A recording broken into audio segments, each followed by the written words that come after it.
سلطان محمود غزنوی سومناتھ مندر پر حملہ۔ ہم آپ کو اس ویڈیو میں سومناتھ کی ہسٹری اور سومناتھ مندر پر حملہ کے بارے میں آگاہ کریں گے۔ سن 415 ہجری میں محمود کو اس کے چند قابل اعتبار لوگوں نے بتایا کہ ہندوستان والوں کا یہ عقیدہ ہے کہ موت کے بعد انسان کی روح بدن سے جدا ہو کر سومناتھ کی خدمت میں حاضر ہوتی ہے، اور سومناتھ ہر روح کو اس کے اعمال اور کردار کے مطابق از روئے تاریخ نیا جسم عطا کرتا ہے۔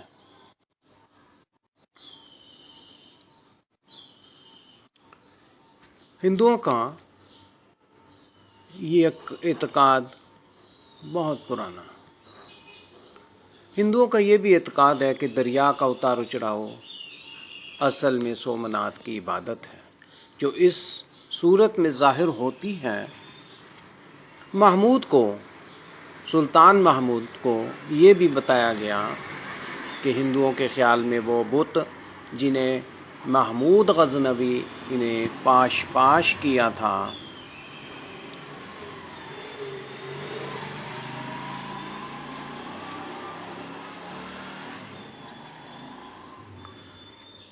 ایسے بت تھے جن سے سومناتھ ناراض تھا،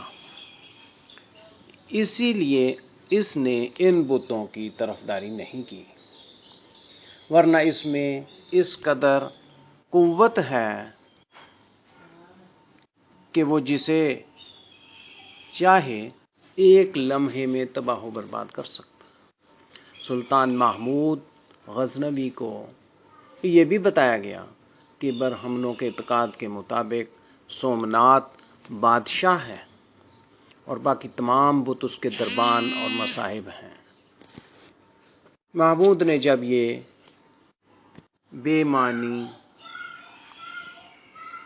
افسانے، قصے، کہانیاں سنے تو اس کے دل میں جہاد کا شوق پھر چٹکیاں لینے لگا، اور اس نے سومناتھ کو فتح کرنے اور وہاں کے بت پرستوں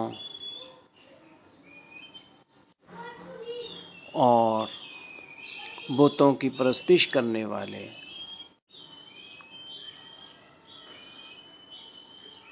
لوگوں کو قتل کرنے کا مصمم ارادہ کیا۔ اس مقصد کے پیش نظر سلطان محمود نے اپنا خاص لشکر جرار تیار کیا اور دیگر 30,000 سپاہیوں کے ساتھ لیا، جو ترکستان وغیرہ سے جہاد کی غرض سے آئے ہوئے تھے، اور 20 شعبان سن 415 ہجری کو سومناتھ کی طرف وہ چل دیے۔ اس زمانے میں سومناتھ ایک بہت بڑا شہر تھا، اور یہ دریائے عمان کے کنارے پر واقع تھا۔ دریائے عمان ایک بہت بڑا دریا ہے جس کے کنارے پر یہ سومناتھ کا شہر آباد تھا۔ یہ شہر اپنے عظیم الشان بت کی وجہ سے تمام برہمنوں اور غیر مسلموں کے نزدیک کعبے یعنی ایک مذہبی شعار کی سی اہمیت رکھتا تھا۔ آج کل یہ شہر بندردیو میں ہے اور اہل فرہنگ کے قبضے میں ہے۔ بعض تاریخ دان 415 عیسوی میں یہ بیان کیا گیا کہ آن حضرت صلی اللہ علیہ وآلہ وسلم کے زمانے میں چند ایک غیر مسلم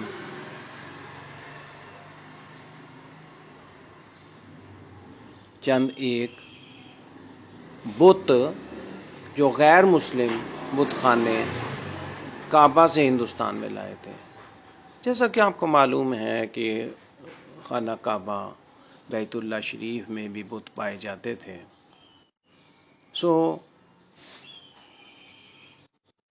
وہاں سے ہی یہ بت لائے گئے. اس بت کا نام سومناتھ تھا. یعنی سومناتھ کے مندر میں یہ بت کعبے کے اندر موجود بت کی حیثیت رکھتا تھا اور اسے اس جگہ نصب کیا گیا سومناتھ کے مندر میں. لہذا اس مقام کا نام بھی اس بت کے نام پر سومناتھ رکھا گیا. لیکن برہمن اپنی کتابوں میں جو اسلام کے ظہور سے کئی ہزار پہلے لکھی گئی تھی معلوم ہوتا کہ یہ بیان کردہ باتیں روایات درست نہیں، غلط ہیں. اور انہی کتابوں کے بیان کے مطابق یہ بت سری کرشن کے زمانے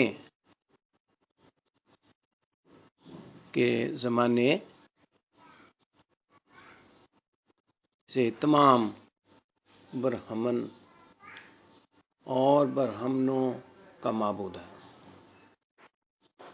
اور برہمنوں کے قول کے مطابق سری کرشن نے اس جگہ دنیا اور اہل دنیا سے روپوشی اختیار کی تھی.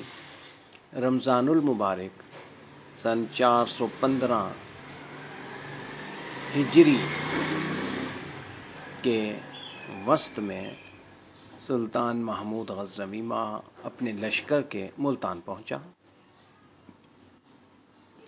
یہاں سے آگے راستے میں ایک خشک اور بے آب و گیاہ جنگل پڑتا تھا. اس لیے سلطان محمود غزنوی نے سب لوگوں کو جو وہاں موجود تھے ان سب لوگوں کو حکم دیا کہ وہ اپنے ساتھ چند دنوں کا راشن، غلہ اور پانی ساتھ لیں. اس کے علاوہ خود اس نے بھی 20,000 اونٹوں پر اپنا راشن، غلہ اور پانی وغیرہ رکھ کر لشکر کو آگے بڑھنے کا حکم دے دیا. جب وہ اس خطرناک جنگل کا سفر تمام کر چکے تو محمودی لشکر اجمیر کی سرحد پر جا پہنچا. اجمیر کا راجہ محمود کی آمد کی خبر سن کر روپوش ہو گیا تھا. اجمیر کا راجہ محمود کی آمد کی خبر سن کر کہ وہ اپنے لاؤ لشکر کے ساتھ آگے بڑھ رہے ہیں تو وہ اسی وقت روپوش ہو گیا تھا. تو لہذا حسب معمول سلطانی لشکر نے جی کھول کر اس شہر کو برباد تاراج کیا، لیکن اجمیر کے قلعے کو تسخیر کرنے کی کوشش میں وقت صرف نہ کیا گیا. یعنی وہ قلعہ جو اجمیر کا تاریخی قلعہ تھا اس کو مسخر کرنے کی انہوں نے کوشش نہیں کی بلکہ شہر کو برباد کیا، کیونکہ محمود غزنوی کا ارادہ سومناتھ کو فتح کرنے کا تھا. لہذا وہ یہاں سے یہ لشکر لے کر آگے بڑھ گیا. راستے میں سلطان محمود غزنوی کو چند اور قلعے ملے، اگرچہ ان قلعوں میں بہادر سپاہی موجود تھے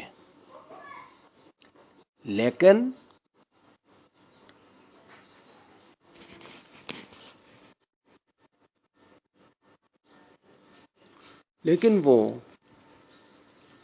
یعنی سلطان محمود غزنوی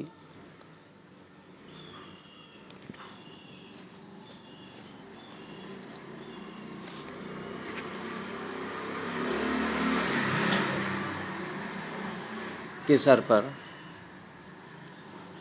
خدا کی رحمت سایہ فگن تھی، اس طرح سے سایہ فگن تھی کہ ان قلعوں میں بسنے والوں نے بجائے جنگ کرنے کے محمود غزنوی کے خوف سے اپنے قلعے وہاں تمام مال و اسباب کے محمود غزنوی کے سپرد کر دیے۔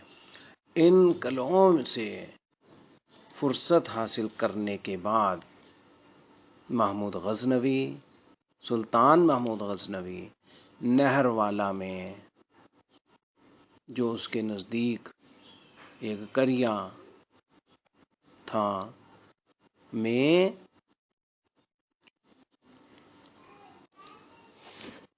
پہنچا۔ اس قریہ کو پیٹن گجرات کہا جاتا ہے۔ اس شہر کے تمام باشندے سلطان محمود غزنوی کے خوف سے شہر خالی کر کے کہیں اور جا چکے تھے، لہذا محمود غزنوی کے حکم پر اس شہر کا تمام غلہ اپنے ساتھ لاد لیا گیا اور قیمتی اشیاء اور دیگر سامان بھی وہاں سے لے ساتھ ہوئے۔ اس کے بعد لشکر نے بڑی تیزی اور پھرتی سے اپنا سفر جاری کیا اور دیگر بقیہ سفر مکمل کرنے لگے اور سومنات کے قریب وہ جا پہنچے۔ جب مسلمانوں کا لشکر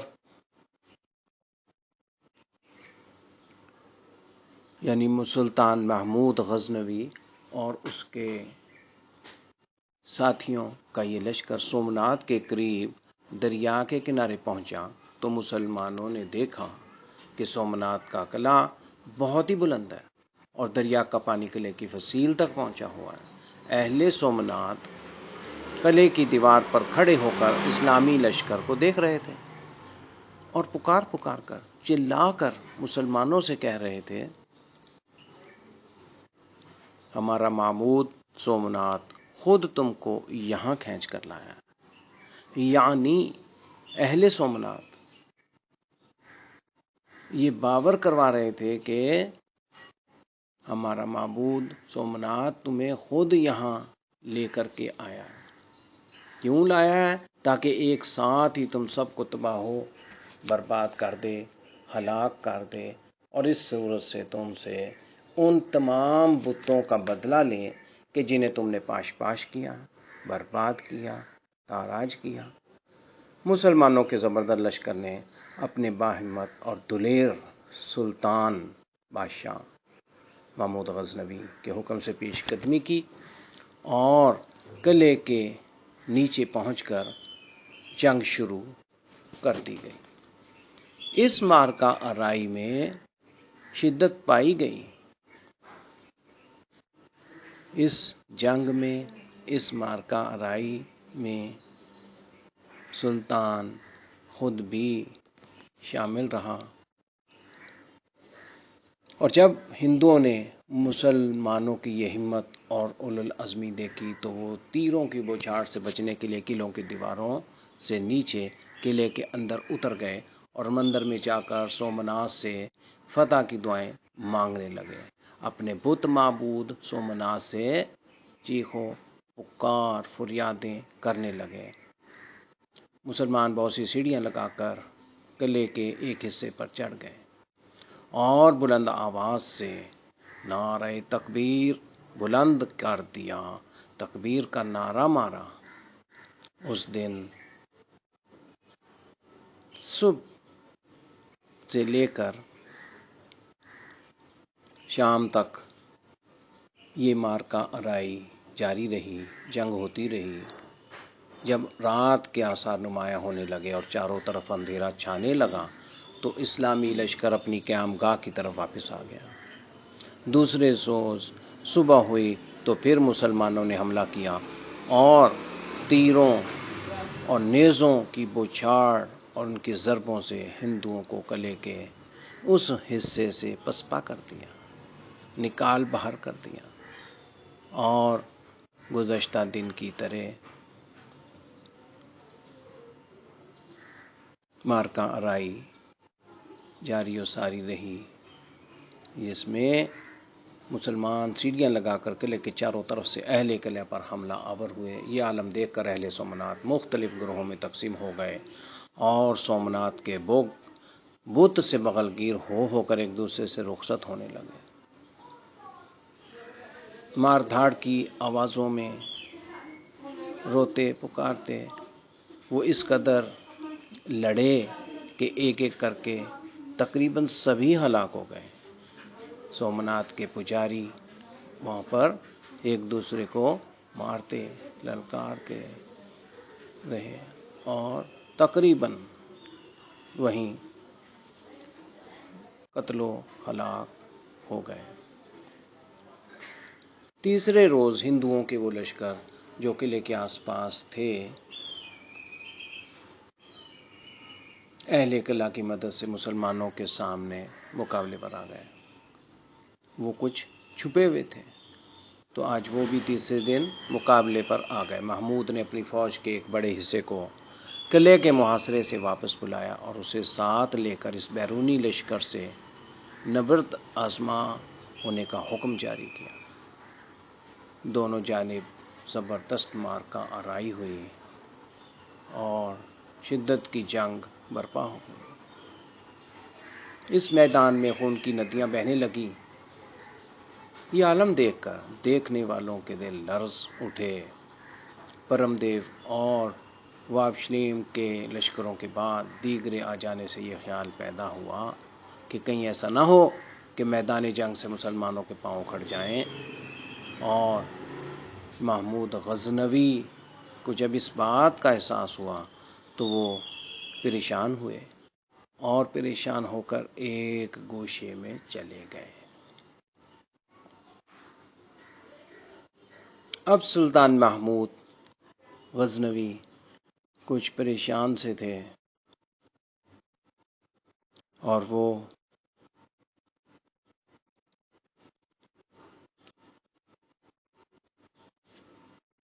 سجدے میں گر گئے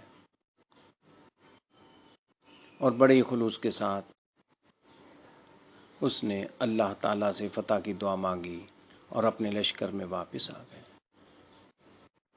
اور اس کے بعد اس نے ہندوؤں پر ایک زبردست حملہ کیا اور فتح حاصل کی۔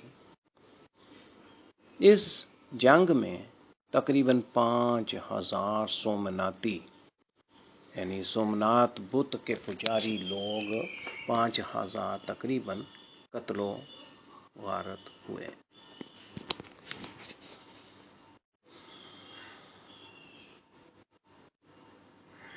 باقی ماندہ لشکر اور پجاری جن کی تعداد کم و بیش 4000 قریباً تھی، اپنی جان بچا کر دریا کی طرف بھاگے اور کشتیوں میں بیٹھ کر جزیرہ سرندیپ کی طرف روانہ ہو گئے تاکہ وہاں جا کر پناہ لیں۔ محمود غزنوی نے پہلے ہی ان فراریوں کا انتظام کر رکھا تھا اور کشتیوں میں مسلمان لشکر ایک چھوٹے چھوٹے دستے بٹھا کر ان کشتیوں کو دریا میں چھوڑ رکھا تھا تاکہ جیسے ہی وہ فرار ہوں تو یہ ان کو آ لیں۔ بس اب کیا تھا کہ وہ بھاگنے والوں کا راستہ روکنے لگے، لہٰذا جس وقت ہندو کشتیوں میں بیٹھ کر جزیرہ سرندیپ کی طرف روانہ ہوئے، اسی وقت مسلمان لشکریوں نے ان پر حملہ کر کے ان کشتیوں کو غرق آب کر دیا اور وہ غوطہ زن ہوتے رہے اور وہاں پانی میں ڈوب گئے۔ فتح سومنات کے بعد جب ہندوؤں کی طرف سے پوری طرح اطمینان ہو گیا تو سلطان محمود غزنوی اپنے بیٹوں اور دیگر اسلامی لشکر کے مجاہدوں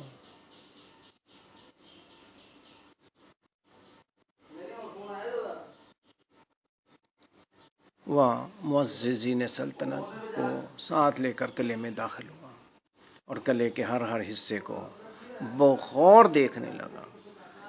عمارت کو دیکھنے کے بعد سلطان محمود غزنوی ایک اندرونی راستے کے ذریعے بت خانے میں جا پہنچا، جہاں اس نے دیکھا کہ بت خانہ اپنے طول و عرض کے لحاظ سے کہ یہ بت خانہ خاصا کشادہ ہے، بڑا ہے۔ اس کی وسعت کا اندازہ کیا جا سکتا ہے اور اس بات سے کیا جا سکتا ہے کہ اس کی چھت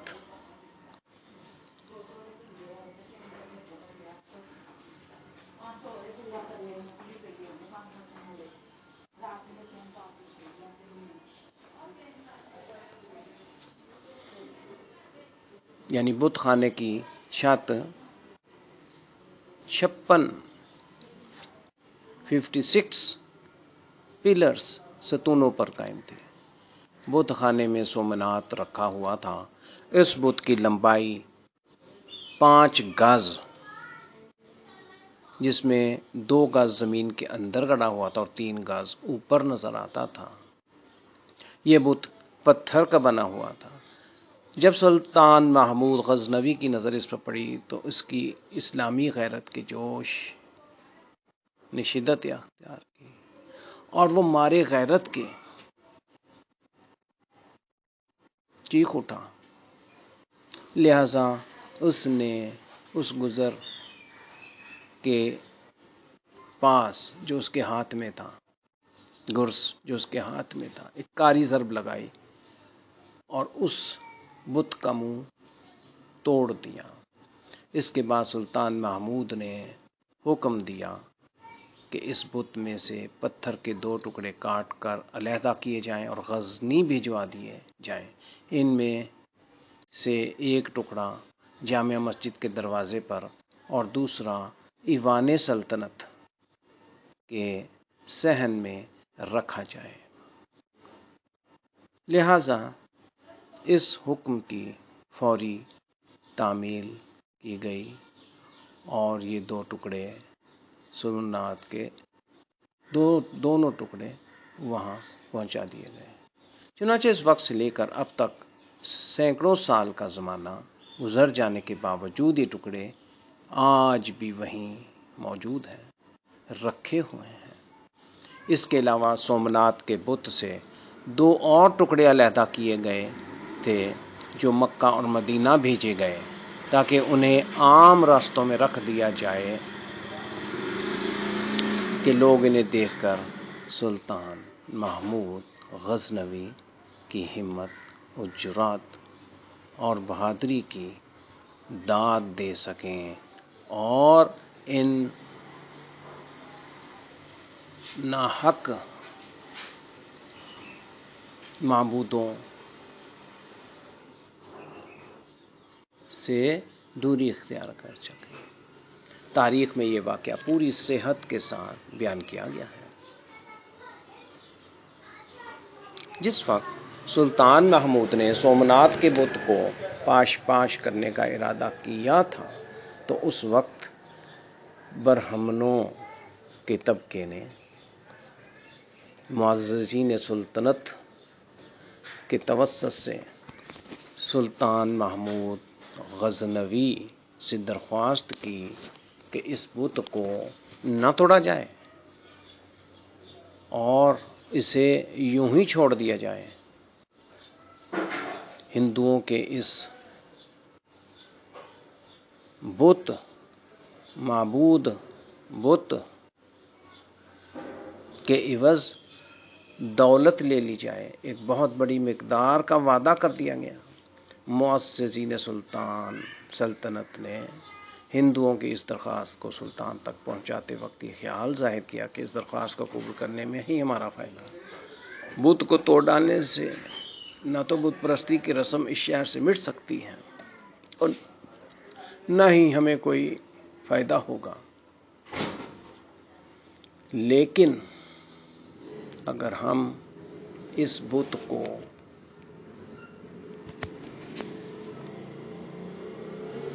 ان کے سامنے نہیں گراتے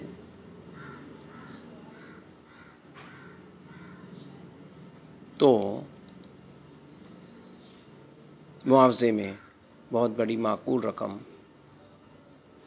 حاصل ہوگی، اس سے مسلمانوں کا بہت فائدہ ہوگا۔ اس کے جواب میں محمود غزنوی نے ان سے کہا، تم جو کہتے ہو صحیح ہے، لیکن اگر تمہارے کہنے پر چلوں گا تو میرے بعد دنیا مجھے محمود بت فروش کے نام سے یاد کرے گی، اور اگر میں اس بت کو پاش کر دوں گا، اس بت کو صفائی ہستی سے مٹا دوں گا، تو دنیا مجھے بت شکن قرار دے گی، اور تاریخ میں یہ بات درج ہوگی کہ محمود بت شکن نے سومناتھ کو فتح کیا۔ مجھے تو یہی بہتر معلوم ہوتا ہے کہ دنیا اور آخرت میں مجھے محمود بت شکن پکارا جائے، نہ کہ محمود بت فروش۔ محمود کی نیک نیت اسی وقت رنگ لائی جس وقت اس بت کو توڑا گیا، تو اس کے پیٹ میں سے ان گنت اور بیش قیمت جواہر اور اعلیٰ درجے کے موتی اور بڑا خزانہ نکلا۔ یہ سب مال و اسباب سومناتھ کے بت کے پیٹ میں بھرے ہوئے تھے، جو وہاں پر چڑھاوے اور اس پر لوگ دیتے تھے، وہ سب وہاں اس کے پیٹ میں جمع کیے ہوئے تھے۔ ان سب جواہرات کی قیمت برہمنوں کی پیش کردہ قیمت سے 100% یعنی 100 گنا زیادہ تھی۔ سومناتھ کا مندر ہندوؤں کے نزدیک بہت اہمیت رکھتا تھا۔ جب کبھی سورج گرہن یا چاند گرہن ہوتا تو یہاں تقریباً 2-3 لاکھ آدمی جمع ہوتے، جن میں بیشتر دور دراز کے علاقوں سے مرادیں مانگنے اور نظریں اور چڑھاوے چڑھانے کے لیے آتے تھے، اور یہ سب سومناتھ مندر اور ہندوستان کے راجا اس وقت کے اخراجات کے لیے وقتاً فوقتاً گاؤں اور قصبے وغیرہ میں وقف کر دیا کرتے تھے۔ جس وقت سلطان محمود نے اس پر حملہ کیا تھا، اس وقت تقریباً 2000 قصبوں کی، گاؤں کی، دیہاتوں کی آمدنی اس کے اخراجات کے لیے وقف تھی۔ اس مندر میں ہر وقت 2000 برہمن پوجا پاٹ کے لیے آئے رہتے تھے، اور وہاں اس جھوٹے معبود کی عبادت کرتے رہتے تھے۔ برہمن اپنی پوجا پاٹ میں اس پر چڑھاوے چڑھاتے۔ یہ پجاری روزانہ رات کے وقت سومناتھ کو گنگا کے تازہ پانی سے دھویا کرتے تھے۔ مزید یہ کہ سومناتھ اور گنگا کا درمیانی فاصلہ 600 کوس کا ہے۔ ان پجاریوں نے مندر کے کونے سے دوسرے کونے تک سونے کی ایک زنجیر باندھ رکھی تھی جس کا وزن 200 من تھا۔ یہ 200 من وزنی زنجیر، جس میں چھوٹی چھوٹی گھنٹیاں بھی لگی ہوئی تھیں، سونے کی گھنٹیاں لگی ہوئی تھی، وہ ان کی مدد سے سومناتھ کو پکارا کرتے تھے۔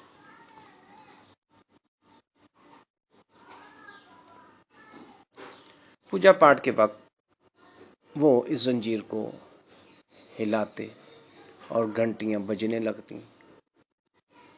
ان گھنٹیوں کی آواز سے پجاری عین وقت مقررہ پر پوجا کے لیے مندر میں حاضر ہو جاتے۔ یہاں 500 گانے بجانے والی عورتیں اور 300 مرد سازندے ملازم تھے، میوزیشین، جن کے اخراجات وقف شدہ دیہاتوں اور قصبوں کی آمدنی سے پورے ہوتے تھے۔ جو سومناتھ پر نظر و نیاز کرتے، وہ ان گانے بجانے والوں پر خرچ کیے جاتے ہیں۔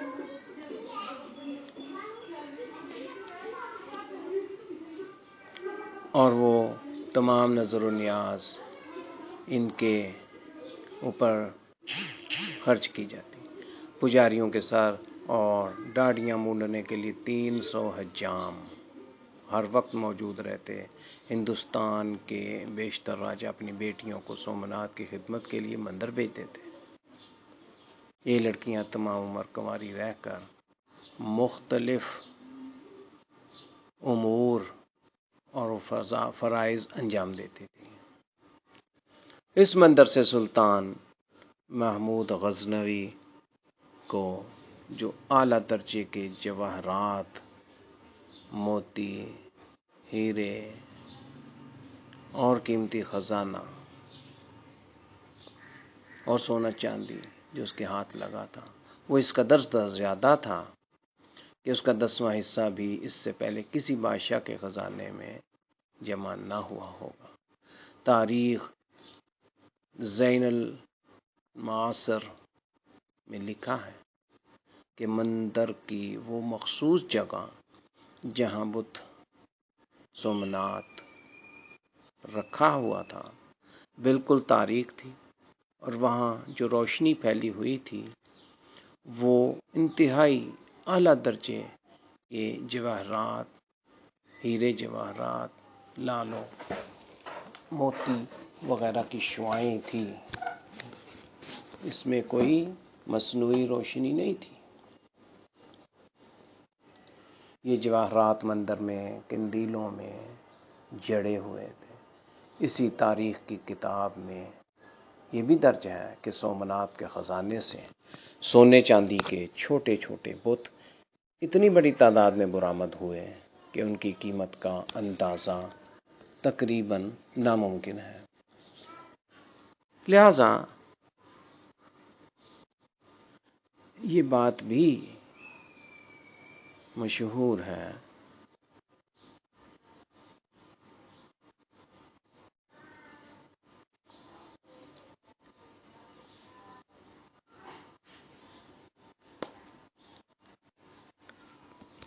کہ سلطان محمود غزنوی نے کیسے سومناتھ